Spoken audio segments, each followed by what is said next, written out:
welcome to episode 3, season 2, the not pointless episode. I'm feeling very happy, very positive today. This week we're talking about recent results, of course. We're going back to 1991 and a season that actually started awfully but ended quite brilliantly, so potentially parallels to this season. Dan's got a very hot take, a lovely hot take this week on the club's social media. And Theo's joining us from his stats kitchen to tell us why Will Lankshear is going to be the greatest striker in our history. I'm feeling very positive today. I woke up with this spring in my step. We had a lovely little afternoon touting the pod outside ahead of the game yesterday, Dan. So shall we just start by giving a welcome to all our new listeners that we recruited, or should I say you recruited yesterday? Yeah, you weren't the most active recruiter. Something about trying to remain cool in front of your daughter, which I kind of understood. It was a bit weird going up to people and just saying, listen to our podcast. But at the same time, Matt, really lovely to meet, fellow Yellows. And thank you as well to all the people who I met who said, no, actually, we do listen. We love the podcast. And there were a few of them. But yeah, a lovely day. And we coaxed, I think, a good few people into subscribing. I do sometimes panic, though, Matt, that, we coax people into listening and then they listen to us talking about John Narbett and they think, what the is this that we've just signed up for? No, listen, I think they'll love it. What's not to love in many ways? 3 resplendent, young-ish men sharing quite excellent banter about John Narbett, among others. So, yeah. Weird thing, Matt, I was chatting to this guy yesterday on the train coming home. He kind of was a crowded train. He sat down next to me and he saw my shirt and he said, you're an Oxford fan then? I said, yeah. And we started chatting and I mentioned just in the chat about relegation from the Football League in 2006. And Matt, and I still can't get my head around this, he said, I wasn't born. Oh, wow. And that just, honestly, it didn't even occur to me that people weren't born then. It did get me thinking a little bit, Matt, all this kind of Narbett talk. Maybe we do need to change our points of reference a little bit. If we are going to reach younger audiences and so on. So are you telling me now no more mentions of Narbett or indeed Colin Greenall? I don't know, Matt. I don't know. Kids do need to know their history, right? I'm not sure that Narbett should be part of that history, but I say we carry on. The thing is, isn't it a bit of a trend, all this nostalgia at the moment? So, everyone needs to learn about Colin Greenall and how he was our highest ever paid for a transfer. For quite a few years. I've forgotten that. Anyway, Matt, enough talk of players from the distant past. Although, having said that, the quiz that I'm going to present to you this week is kind of players from our distant past. It's international break. I've got an international themed quiz for you, Matt. Okay. Can you name the 7 players who have played for both England and Oxford United? This isn't a trick question. There's no under 21s or Bs or C internationals. There are 7 full England internationals who've also played for Oxford United. One of them you're not going to get. Wow. My brain is going to all sorts of places. Wow. That's a tough one. Not one is leaping out at the moment. Not one. Oh, no, sorry, one is. Oh, God. All right. One of them has nearly 50 caps. Yes, I think I've got him. And three, Matt, have played at World Cup finals. Actually at the World Cup? Actually at the World Cup. I think you've probably got one of them already. I've got one of them. There you go. There's some clues for you. I've got my... For people who are watching on YouTube at the moment, you're wondering where I am, located in my house. I'm currently in my daughter's room. So I've just also picked up my daughter's school notebook and her pen to write down the answers. So at some point this term, she will look across this and go, "What? Who's John Narbett?" John Narbett is not one of the answers. He's not in the 7. Did you say 7 players? Was it 7, yeah? 7, yeah. Okay. Listen, this pod's supposed to be about football. Should we maybe talk about football? Let's do it. In fact, Matt, let's not do it. Okay, because before we start chatting recent results, I want to raise a philosophical question with you. Bear with me on this one. At the end of the game yesterday, there was a lad who sits near me, and he was saying to his mates, "We'd have won that if it wasn't for the lino ruling out Lankshear's header." Now, during the game, I'd been looking at my WhatsApp group, and one of the lads who was on the WhatsApp group was watching on a totally legal stream and had basically seen the goal and said it was offside. So I told this young lad that it was offside, and he turned around and went, "Oh, damn." Whereas my reaction, Matt, was, phew. It got me thinking, is it better, Matt, for a goal to be legitimate and then be ruled out? Or is it better for the goal to be actually offside and then ruled out? How do you feel on that one? So, this has really got me thinking. It made me, think as a fan, 'cause I knew you were going to ask this question because you kind of prepped me about it. And I'm with the other lad. I like that sense of injustice. I don't know what it is. It's like, isn't that why we love football? You take the rough with the smooth, and there's those moments when it's that sense of injustice which almost brings you together even more. I know that's probably a really weird thing to say, but I think that's me. So you'd rather feel injustice and then be able to say, "Oh yeah, yes, we would have won. We would have won if it wasn't for that." Whereas I always feel like I hate being injusticed. Right? I'd much rather, I was like, "Oh God, thank God it was this. Thank God it was offside," because otherwise, Can you remember that? Yeah, it was obviously at the Sam yesterday. The Frank Lampard goal against Germany just before half time. I forgot, with World Cup or Euros or something, where it hit the bar. Clearly over the line, went out, no goal. I don't know, it just made me feel better about losing in some way. And like, I don't know, it's weird, isn't it? Very weird. But yeah, there we go. That's me. Listeners, what do you think? Leave a comment or message us on our various socials. You love our socials, Matt, don't you? Which are your favourites? I think my current favourite, and I encourage all listeners to head there, is our current TikTok videos, because they are wonderfully put together by our editor, who is clearly on big money because he's very skilled and very good at finding archive and stitching it all together. But in all seriousness, take a look at our TikTok because it's a different level. Our Instagram's brilliant. I'm told Blue Sky is growing, but I must confess it's not a social media zone I frequent all the time. Have I missed any others out? Our X, which you keep promising to get up and running. X is up and it will be up and running soon, so we should be able to direct people to our X page soon. All right, let's actually talk football now, Matt. And let's start with yesterday's Coventry game. Bloody great, wasn't it? Although I must admit, half-time, I thought we were going to get absolutely drubbed. But the second half, we were magic, weren't we? Absolutely magic. So I'm going to put out there to start a new weekly feature, which I'll come to in a moment, okay? But at half-time yesterday, I messaged my dad and I said, just to let you know, our whole season could unravel very, very quickly. I said to Dan at half-time, I'm sorry that this is not looking good. This is not. And Brannigan, by the way, he can go. Yeah, I'm sorry. I think I said that at half-time. At the end of the match, Cameron Brannigan's the best player who's ever worn a yellow shirt. And suddenly, I'm really excited about so many different areas around the pitch and our new signings and so much. So anyway, Dan, I want to start this week with maybe a new feature. It might not become a regular feature, but let's see how it goes. Matt's top 5 takeouts from the latest game. Okay? So what I'm going to do is I'm going to read out a headline or a thought from me, and then we discuss that. Okay? Go on then. Are you ready for this episode? Have you got 5 things? I've got 5 things. Do it. So first one is BDK is Rolls Royce. Agreed. What a performance yesterday. Gravy and different gravy. There was one moment. I'm not a tactical genius, Matt, but there was one time where I saw him. He went on a one-man press, and it was a little bit, I thought, for the crowd.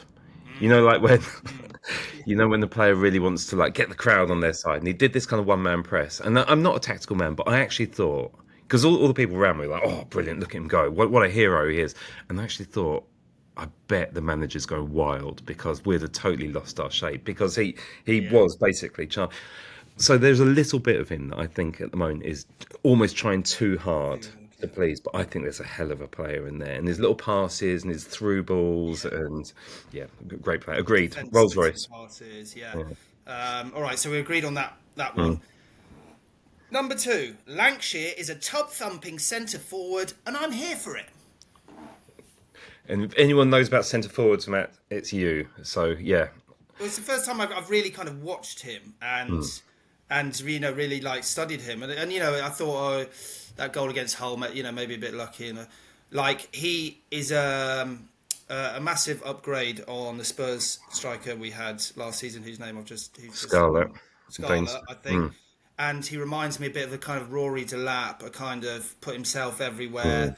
Obviously got a massive eye for goal. I thought that one that was ruled out, I thought, oh, what a striker's finish that was, by the way. Oh, the injustice. But just, latching on to Brannigan's, the knockdown from Brannigan's free kick and picking up the pieces, I just thought, like that. And also, what I loved is when Prellick came on, those two, that's going to upset the defence. Like, they were doing stuff, putting themselves about.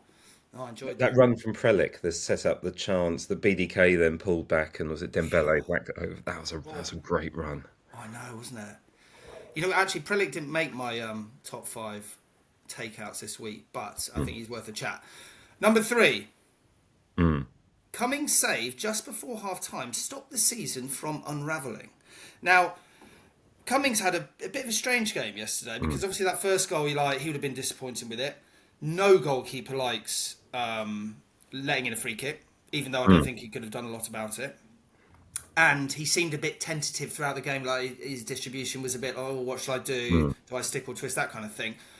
But watch it back. The save that he made just before half-time, I've forgotten who it was against, but he came out really quickly and turned it round for a corner, was superb. If we'd gone in 3-1 down, and then we'd lost yesterday, international break, and I think it was from that attack where I think it was Brannigan and Hellick started having to go at each other a bit, and there was just a bit of sniping all around the pitch. And I just thought the fact that we went in only trailing 2-1 was fantastic. I think, try and watch it back. Cummings save just before half time. Good, yep, agreed. Okay, number 4. Phillips has got big, wide shoulders, and fair play to him. And I thought that second half was his best 40-odd minutes. I thought, listen, going into that match, when everyone saw the team sheet, everyone was like, yeah. Phillips on there, a big sigh. If he put a loose pass in that first half, everyone was on his back. He must have gone into that second half thinking, I'm on to a hiding for nothing. And you know what? He stepped up. And is he the perfect player for us? Not. I think the reason what a lot of people say is that the route puts him in because he's quite good at helping us keep our shape. And I think a few players go out of position quite quickly and stuff like that. I just thought he had a very good 45 minutes, and he's received so much criticism. I just wanted to go, just go fair play, mate. You gave us a little shift there. I hated yesterday the way that all the people around me were just on his back the whole time. Like a couple of times, there were passes that were nowhere near him, and they're like, "Oh, what? You're on so much money, you should be chasing that." And I just thought, you know what? No, you reached the point where it's just so unhelpful and so unproductive. Exactly that. To just and it wasn't. He didn't have a bad half. He just, no one was particularly brilliant in that first half. And second half, he came out and he was so much better. And that beautiful ball over the top to Lankshear, and he was holding the ball up well. And I thought it was really interesting as well in the post-game BBC show yesterday. They were talking about what an amazing character he is around the club, and apparently all the players absolutely love him. And you do just need sometimes that kind of steadying influence, the guy who isn't going to do amazing stuff, but who is as you say, keeping us in shape and encouraging and probably doing the work that people just don't actually see or appreciate. This is 4 out of 4, Matt. I'm loving your. And the fifth one, which. If only we could mould all our wingers into one perfect winger. Dembele Mills, Plaheta, I mean, Goodrum to a certain extent. There were two runs from Dembele when he came on. I was like, oh my life. Mills, when he's on it, and he's just so direct, and you know exactly what he wants to do. Plaheta, when the switch flicks, you just want him to have the ball the whole time. But it's all in, So I just think all of them. Everyone's saying, "Oh, where do we need to kind of bolster between now and the transfer?" And everyone's saying, "Oh, on the wing maybe." I'm like, well, they're good impact players, and sometimes they're brilliant from the start. Like if we could just melt them all down and mould them into the perfect winger, it'd just be perfect, wouldn't it? That's a really interesting take.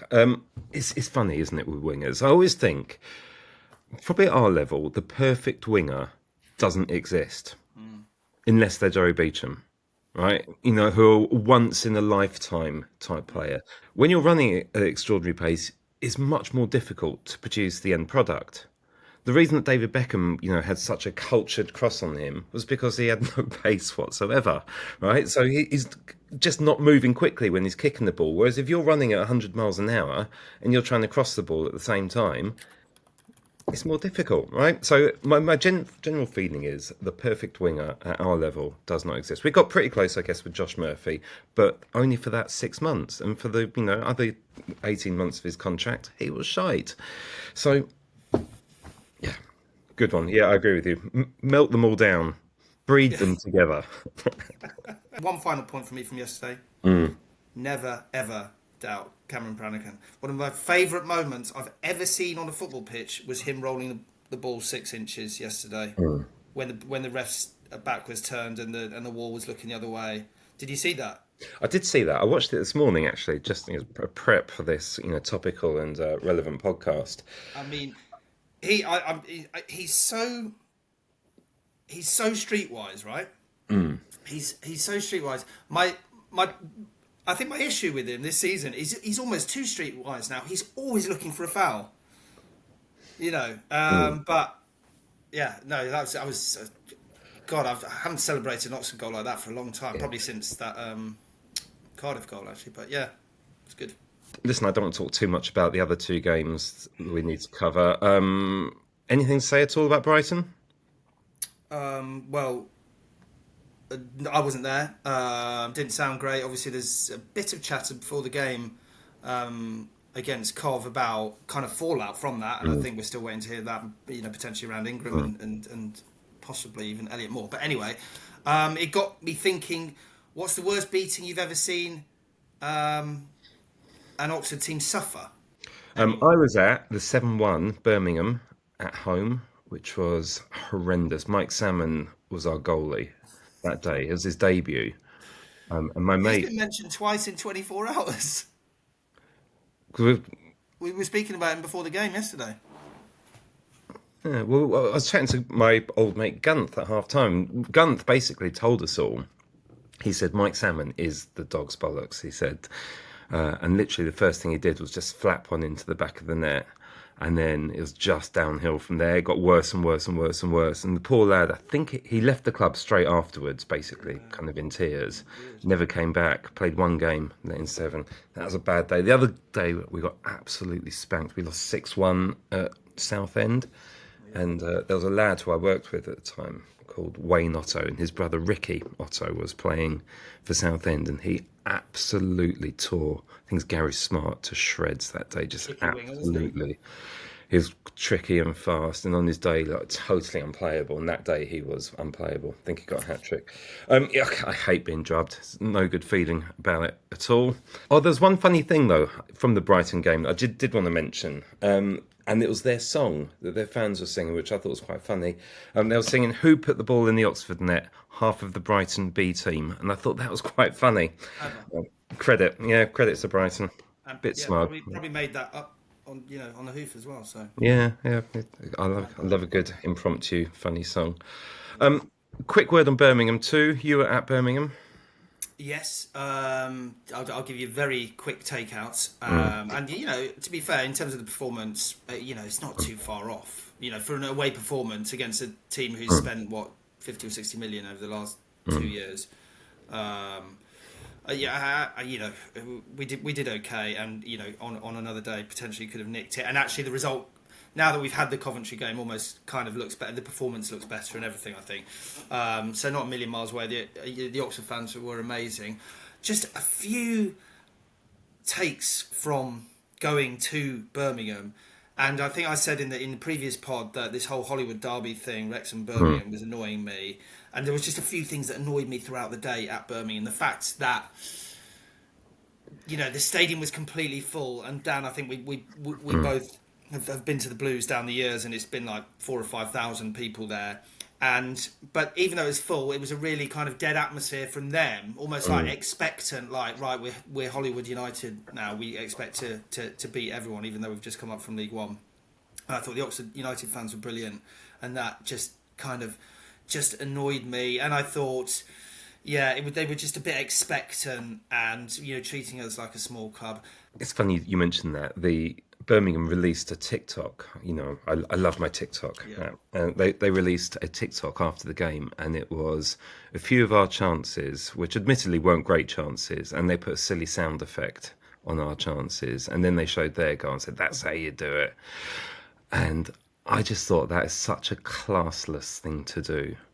Right? It is so classless. Like, this is a team, Birmingham, who over the years have been, sometimes been good, sometimes have been rubbish, but they have been up and down, right? And they should know more than anyone how football can bite you in the arse, right? As you say, I went there in 1989, Matt, and we drew 0-0, and their stadium was absolutely falling to pieces. They were the worst team, one of the worst teams ever to play in the Football League ever. They finished that year with something like 18 goals or something. They were absolutely shite.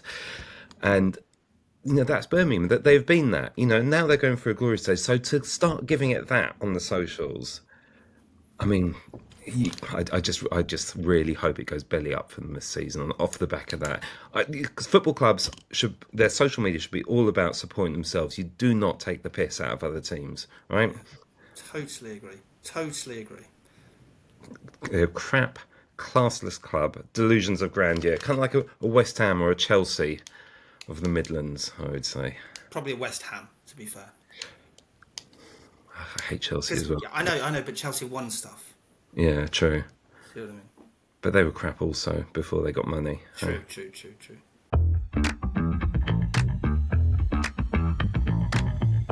Matt, on the subject of social media, I have a hot take.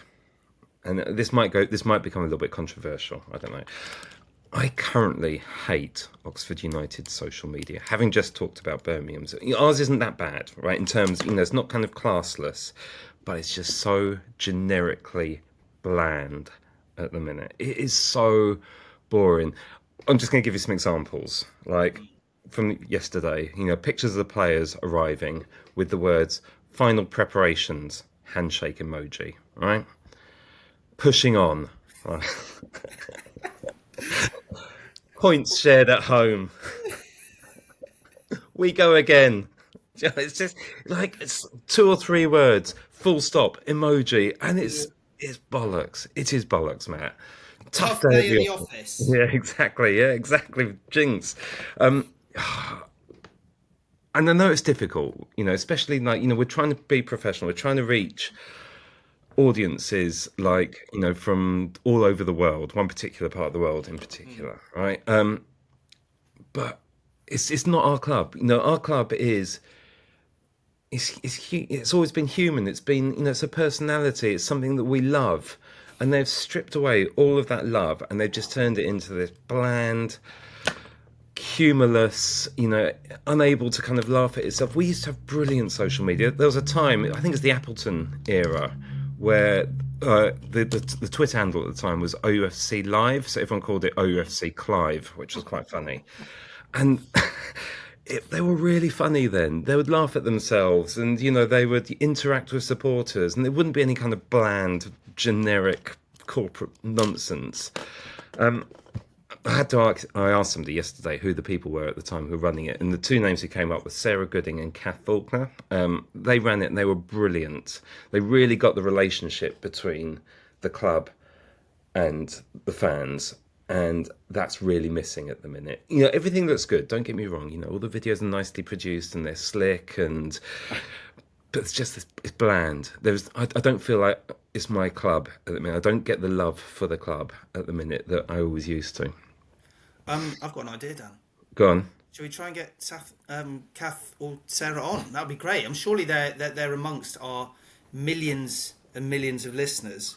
Kath or Sarah, if you are listening, get in touch. We'd love to talk about your time at the club and your social strategy.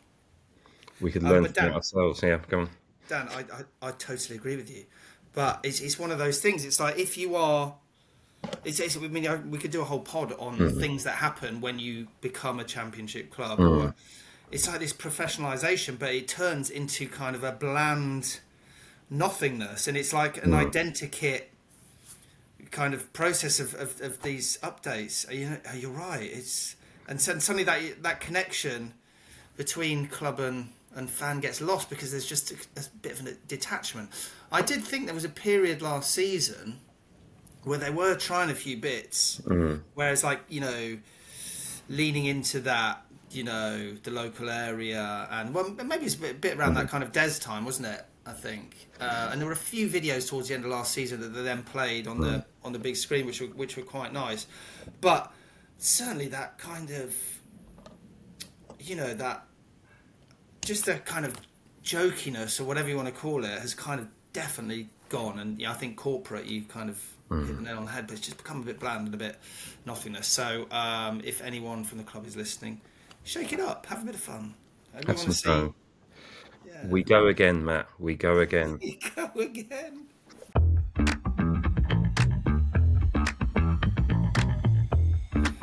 So, before Saturday, it was, I think, fair to say, a fairly stinky start to the season, but not our worst, Dan. Didn't Appleton have a really bad start? He did, that's very true. But the worst run from the start of the season was in 1991-92, when under Brian Horton, we lost our first 5 games. But ultimately, it turned out to be one of our most memorable seasons, with a final day I don't think any Oxford United fan of that vintage will ever forget. Run VT. It's 1991, and having narrowly missed out on the playoffs the previous year, Brian Horton's team started the season optimistically. After taking the lead at Port Vale, all seemed well with the world. But then, from nowhere, Martin Foyle, whom we'd sold just a few weeks earlier, scored twice, and one of the wildest seasons in Oxford's history was underway. After 5 games, we were still pointless, but it was off the field where things were about to get really bad. News came through of former chairman Robert Maxwell's death, and as his empire collapsed, his debts were called in. A fire sale ensued. Simpson, who'd we turned down offers of over $1 million for, was now sold for $500,000. Nogan and Steen also went, and so now most of our attack had gone in the splash of a tycoon in the ocean. Surely we were doomed.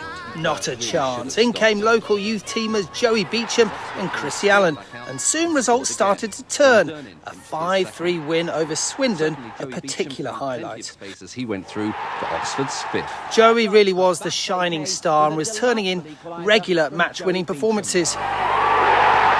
But after such a bad start to the season, we were always playing catch-up, and we were still in the relegation spots going into the final game of the season, away to Tranmere. Winning alone wouldn't be enough. Plymouth would have to lose. Oxford took the lead, only to be pegged back by a John Aldridge equaliser. But having missed similar chances, Joey burst through once more and scored what proved to be the winner. Anxiously, the fans awaited confirmation of the news that Blackburn had indeed beat Plymouth, and finally we could celebrate. A mad season that saw the club's future threatened, but which also saw the emergence of a hero, a season we won't forget. What do you remember of that season, Dan? It was a wild season. I was playing Saturday morning football at the time, so I didn't go to as many games that year as I probably normally would have done. I reckon I went to about 8 or 9, mostly unsuccessful. What I do remember, though, is Joey coming into the team and that feeling of excitement. He was like a local lad. He's one of ours, and you could tell he was going to be good. And he was replacing Paul Simpson, who really was that good. Paul Simpson was irreplaceable, but we upgraded for free. It's mad because Paul Simpson, I think, was the first Oxford United player who I just idolised. Obviously, you know, I've started supporting Oxford in about 85, 86, and I kind of, you know, loved what the team was doing, all that, and I loved David Langan. But Paul Simpson, I was like, he was just so good, and he was so consistent. Paul Simpson, he was so consistent. We spoke about wingers before, but he was a winger, but he'd do so much more than that. He was almost like a complete midfielder. He was up and down. He was everything. God, he had a great free kick. He was like an all-round player. So I was absolutely gutted. It was just my love affair with Paul Simpson was too short-lived. But as you say, then in came a certain Joey Beauchamp, a certain Chrissy Allen, and suddenly everything kind of turned rosy and bright. You know, we started with 3 defeats and we got a draw. But Dan, who will be our Joey of this season, do you think? Question. I know it could be this winger that I'm moulding out 4 players. Yeah, the DNA, the merged DNA.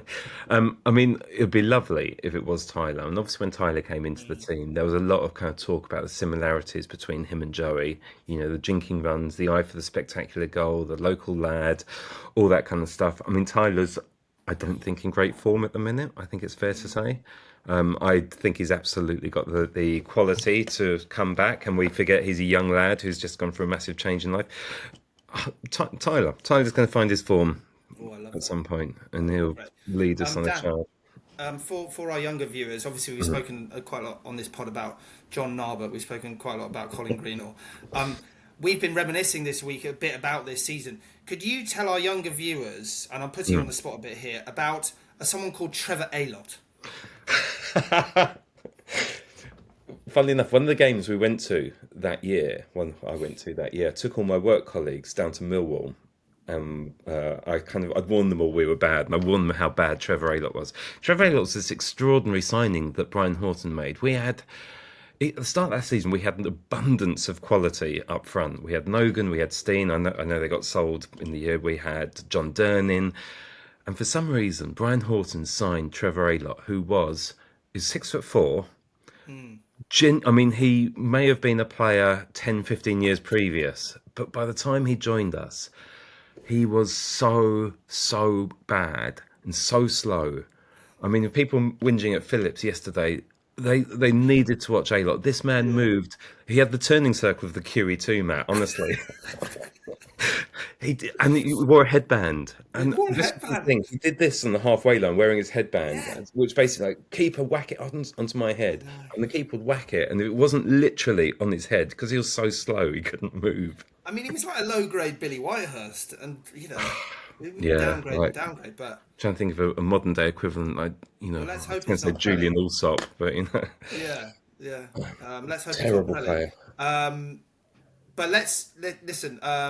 We've started this season slowly, I think it's fair to say. But let's take the spirit of that 91-92 season, and let's hope for an equally exciting and happy ending to this story.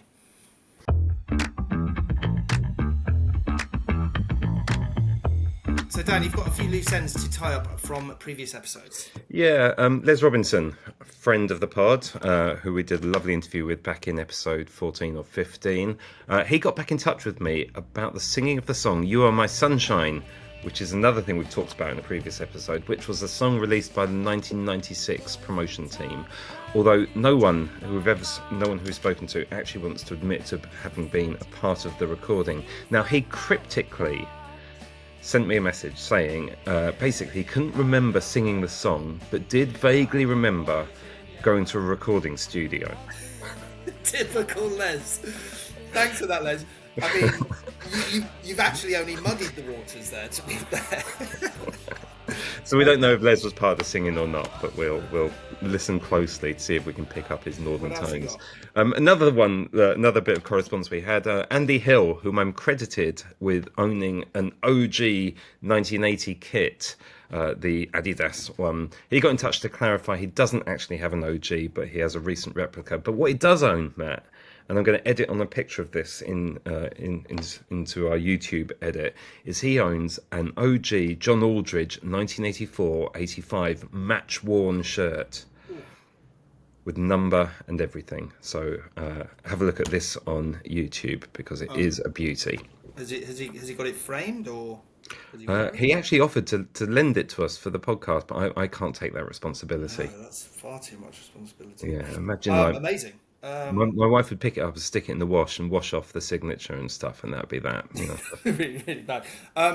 For first-time listeners, we did do a greatest ever kit episode, and I think we decided, it was episode 14 of last season, that the best two ever kits that Oxford United have had was the Adidas of 1980. And then that Spall number, which we're talking about here, from 1982 to 1985, of course. So go back and listen to that one if you've not listened to it, because it was a lot of fun recording that one. And on the subject of that shirt, on Facebook, there was a US-based fan called Manu Diaz Jr., who posted a picture of his replica 1980 shirt, and he promised to spread the word of our podcast in the US if we gave him a mention. So... Manu Diaz Jr. I'm so happy that we have a listener from the US called Manu Diaz Jr. So welcome, Manu.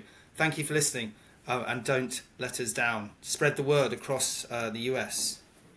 Here's an impromptu quiz for you, Matt. What's the only player we've ever had whose name finished with Junior? He was a goalkeeper who played half a game, if that. Yeah, I remember him, but I can't go on. Tell me. Hubert Busby Jr. Oh yeah. Who came on against Wickham? He came on against Wickham. Yeah. On a televised game. This was when we were in our absolute doldrums. Days, wasn't it? Yeah. And he came on, and his first action was he saved a penalty, like literally the first thing he ever did. And then the referee made the penalty taker retake it, and he scored. And he came on wearing, he didn't have a shirt because he didn't look very professional. That was it. That's what I remember about him. Did he wear like a baggy shirt, or did he have tracksuit bottoms or something? Yeah, sweatshirt. Basically, they'd kind of drawn the number 1 on the back of. Kind of sums up the club at that time. Yeah. Anyway, welcome, Manu. Don't let us down. We've done our thing. You give us a good mention now to all your friends in America. We'll see a spike, Matt, in listeners from the US.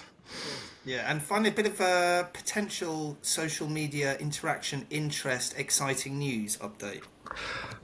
Yeah, finally. You know how we always think that social media listens to us, or our phone listens to us. After we mentioned John Narbett the other day in an episode, who did Facebook recommend as a friend to me? Stop it. It was John bloody Narbett. Honestly, I couldn't believe it. He is now living in the US as well, maybe with Manu Diaz Jr. Who knows? And he's some sort of banker. I think it is. Is it really the same one? Well, it looks like him. It really does look like him. So, yeah. I mean, should we get him on? Should we get him on the pod? What are we going to ask him? Why did he run so funnily? Did he run? Oh yeah, he did. He did run funny, didn't he? Run like this for listeners only. He had his elbows out all the time, kind of like. Just a thought. If we do get him on, can we make sure that he doesn't listen to any of the back catalogue? I don't think we can. Quick impromptu one for you then. Which of Narbert, Nick Cusack? Why have we not spoken more about Nick Cusack on this pod? And Dave Collins was the most disappointing signing. We signed all three in that summer. It was the summer after Joey had kept us up at Tranmere, and they came in as our three exciting new signings. Yeah. I'll tell you who was the most disappointing of the three. And even though John Narbert played approximately 5 games for us and was useless, Nick Cusack will always be my biggest disappointment, because we apparently tried to sign Stan Collymore instead. And we offered something like 95,000, and Crystal Palace wanted 100,000. So instead, we went, no, sod it. We're going to get Nick Cusack instead, rather than a young Stan Collymore. I did not know that. The one thing with Cusack, though, he did score a winner, or I definitely got one of the 3 away at Leicester.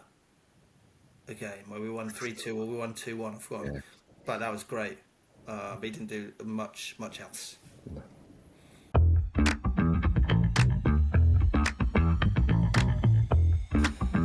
Well, he's been relegated to the end of the programme as a punishment for not appearing last week. But listeners, our very own Stato, our George Ellick, if you will, for the festival generation, our singer of songs, Theo, is joining us live and direct from, is it his kitchen?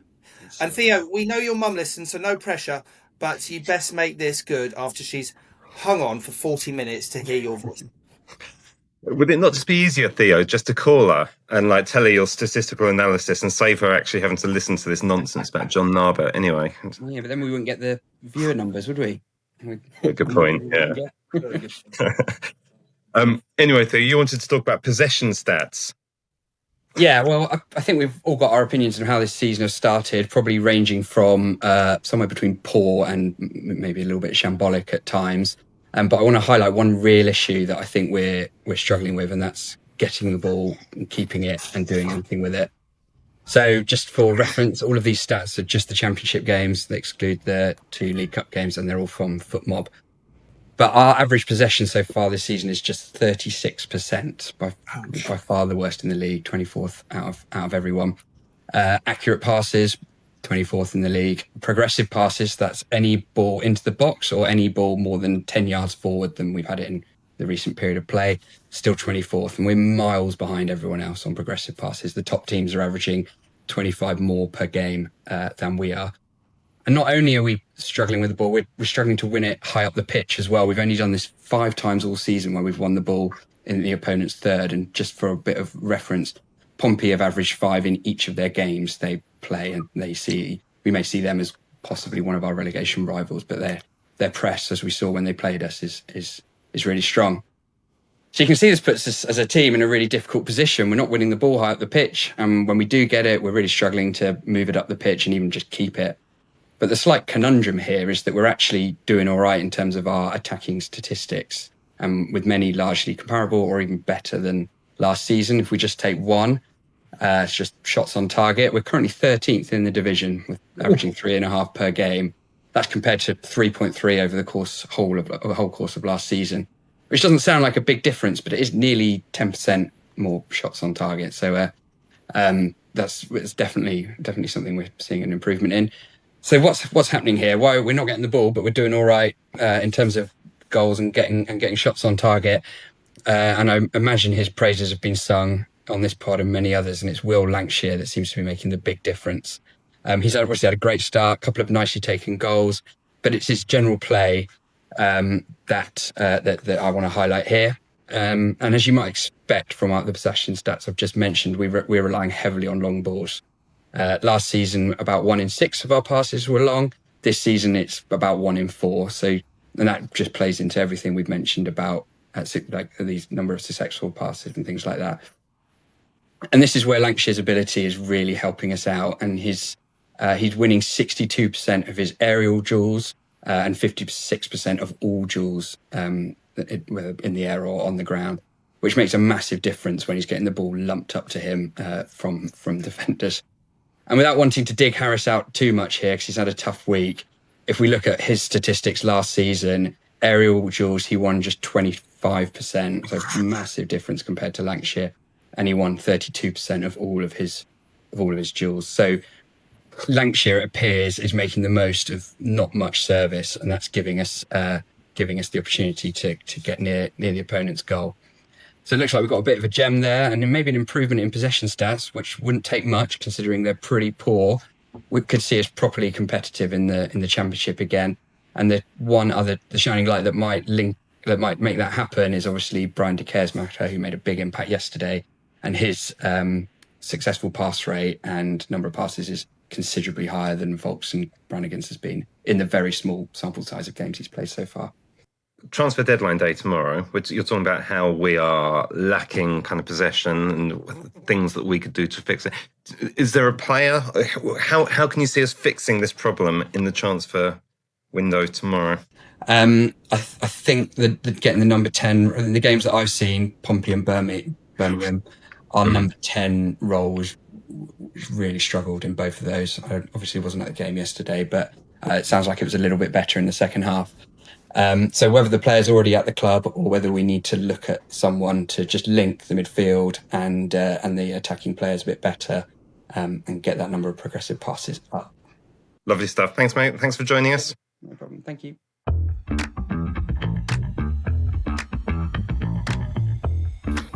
Just time, Matt, for the quiz answers. I asked you who are the 7 players who've played for England and Oxford United, and you said...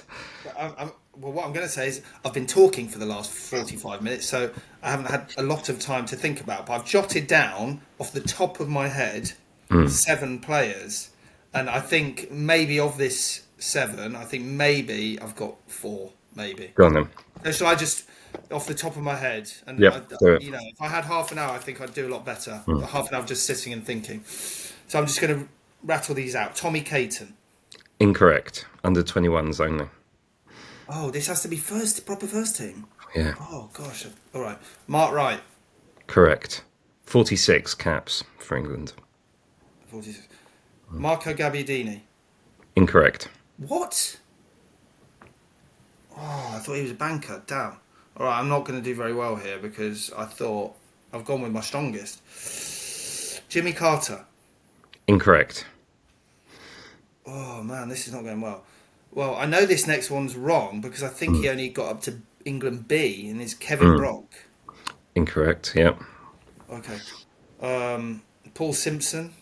Incorrect. Oh, you've done bad. Robbie Mustoe. Incorrect. I'm going to put you out of your misery. I've got 1. You've got 1 so far, yeah. Oh, so now I need to think off the top of my head really quickly in the next 20 seconds. Headband. Oh, Fozzie. Steve Foster. Fozzie. Yeah, Okay. played in the 1982 World Cup. All right, Mark Steen. Incorrect. Oh.